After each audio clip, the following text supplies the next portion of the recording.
حدیث کی روشنی میں کہ جتنا آپ اپنی زبان کو ذکر سے تر کریں گے انشاءاللہ تعالیٰ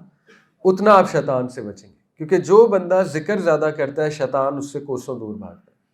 اور جو بندہ اللہ کے ذکر سے غافل ہو جاتا ہے تو پھر اس کے ساتھ شیاطین لگ جاتے ہیں، یہ بھی قرآن کی آیت سے ثابت ہے۔ تو ذکر کرتے رہا کریں چلتے پھرتے، مختلف اذکار ہیں what ever works for you. اب بہت سے لوگ پوچھتے ہیں کون سا ذکر کریں، تو اس کا بڑا اچھا جواب یہ ہے کہ what ever works for you, جو آپ کو پسند ہے۔ دیکھیں سارے ذکر مور اور لیس تمام اذکار کے سیم فوائد ہیں، یہی خوبصورتی ہے نا اسلام کی خوبصورتی یہ ہے کہ ہو سکتا ہے آپ کو پسند ہو لا الہ الا اللہ وحدہ لا شریک لہ لہ الملک ولہ الحمد وہو علی کل شیء قدیر، تو کرتے رہیں۔ کسی کو ہو سکتا ہے استغفار سے ایڈکشن ہو گئی، استغفر اللہ اتوب الیہ، ان کو مزہ آنے لگا ہے، لطف آنے لگا ہے استغفار کر کے، تو گڈ۔ کسی کو ہو سکتا ہے سبحان اللہ وبحمدہ سبحان اللہ العظیم، ہو سکتا ہے کسی کو سبحان اللہ والحمد للہ ولا الہ الا اللہ واللہ اکبر ولا حول ولا قوۃ الا باللہ،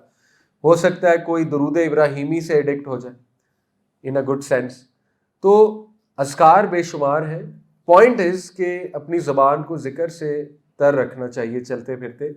آپ کے ارد گرد ایک زبردست شیلڈ کریٹ ہو جائے گی اور شیطان آپ کے قریب بھی نہیں آئے گا، اور شیطانی وسوسوں سے بھی آپ بچ جائیں گے انشاءاللہ تعالیٰ، اوور تھنکنگ سے بھی آپ بچ جائیں گے۔